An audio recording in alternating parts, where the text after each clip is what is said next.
قیامت کی بڑی علامت دجال کا نکلنا ہے۔ احادیث مبارکہ میں دجال کا ذکر بڑی وضاحت سے آیا ہے، اور کمال کی بات یہ ہے کہ ہر نبی علیہ الصلوۃ والسلام نے دجال کے فتنے سے اپنی امت کو ڈرایا ہے۔ دجال ابھی آیا نہیں ہے اور کسی کو پتا نہیں ہے کہ اس وقت وہ کہاں ہے، لیکن روئے زمین پر ایک صحابی ایسے گزرے ہیں جنہوں نے دجال کو دیکھا بھی ہے، اس سے ملاقات بھی کی ہے اور اس سے بات چیت بھی کی ہے۔ ایک مرتبہ پیارے آقا علیہ الصلوۃ والسلام نے اچانک اپنے صحابہ کرام کو جمع فرمایا اور خطبہ دینے کے لیے ممبر پر تشریف فرما ہو گئے۔ تو نبی کریم علیہ الصلوۃ والسلام نے فرمایا کہ تمیم داری نے مجھے بتایا کہ وہ 30 افراد تھے اور ایک شپ میں، ایک کشتی میں سفر کر رہے تھے کہ طوفان آ گیا اور وہ بھٹک گئے۔ تقریباً مہینہ بھر وہ سمندر میں گھومتے رہے اور ایک دن سورج غروب ہونے کے وقت ایک نامعلوم آئلینڈ پر پہنچے۔ انہیں وہاں سیاہ رنگ کی مخلوق نظر آئی جس کے جسم پر بال بہت زیادہ تھے۔ انہوں نے اس سے پوچھا کہ تم کون ہو؟ اس نے کہا میں جاسوس ہوں، تو کہا کہ ہمیں اپنے بارے میں کچھ بتاؤ۔ اس نے کہا کہ نہ میں تمہیں کچھ بتاؤں گا نہ تم سے کچھ سنوں گا، تم اس بت خانے میں جاؤ، وہاں ایک شخص تمہارا بڑی بے چینی سے ویٹ کر رہا ہے، وہی تمہیں کچھ سنائے گا بھی بتائے گا بھی۔ پھر وہ سب اندر چلے گئے۔ وہاں ایک شخص سختی کے ساتھ زنجیروں میں جکڑا ہوا تھا۔ اس نے پوچھا کہ تم لوگ کون ہو اور کہاں سے آئے ہو؟ جواب دیا کہ شام سے آئے ہیں۔ اس نے پوچھا کہ عرب کا کیا حال ہے؟ اور ایک شخص وہاں پیدا ہونا تھا، اس کا کیا حال ہے؟ یعنی نبی پاک علیہ الصلوۃ والسلام کے بارے میں پوچھا۔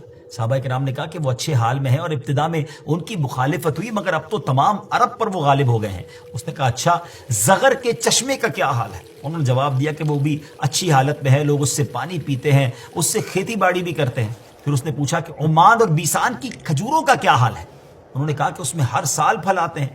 یہ سن کر اس شخص نے 3 چیخیں ماری اور بولا کہ میں دجال ہوں۔ کہتا ہے ان قریب میں آزاد ہو جاؤں گا اور زمین کا چپا چپا گھوموں گا اور اس کا کوئی حصہ نہیں چھوڑوں گا سوائے طیبہ کے، کیونکہ مجھ میں وہاں جانے کی طاقت، وہاں جانے کی پاور نہ ہوگی۔ نبی پاک علیہ الصلوۃ والسلام نے فرمایا کہ مجھے بہت خوشی ہوئی کیونکہ طیبہ یہی شہر ہے۔ بعض روایت کی روشنی میں یہ بات بھی کہی جاتی ہے کہ دجال کو حضرت سلیمان علیہ الصلوۃ والسلام نے قید کیا تھا، اور حدیث پاک کے مطابق یہ مشرق یعنی ایسٹ کی سائیڈ موجود ہے۔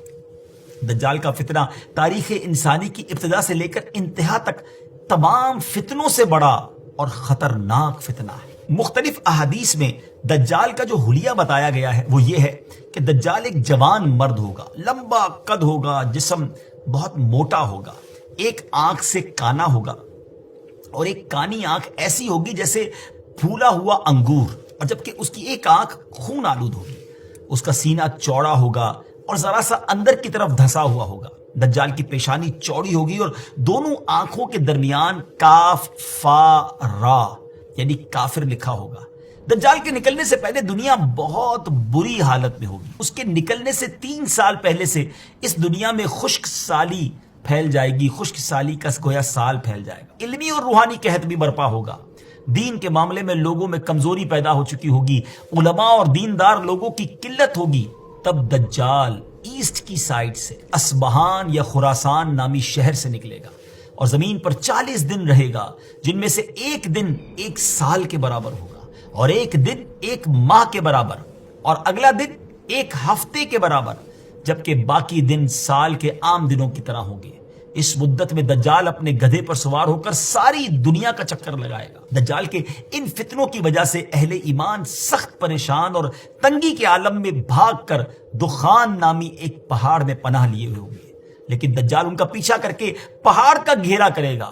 تب اللہ پاک حضرت سیدنا عیسیٰ علیہ نبینا علیہ الصلوۃ والسلام کو نازل فرمائے گا۔ جب حضرت عیسیٰ علیہ الصلوۃ والسلام اس دنیا میں آ جائیں گے تو ان کو دیکھتے ہی دجال ایسے گھلے گا، میلٹ ہوگا، جیسے پانی میں نمک گھلتا ہے، میلٹ ہوتا ہے۔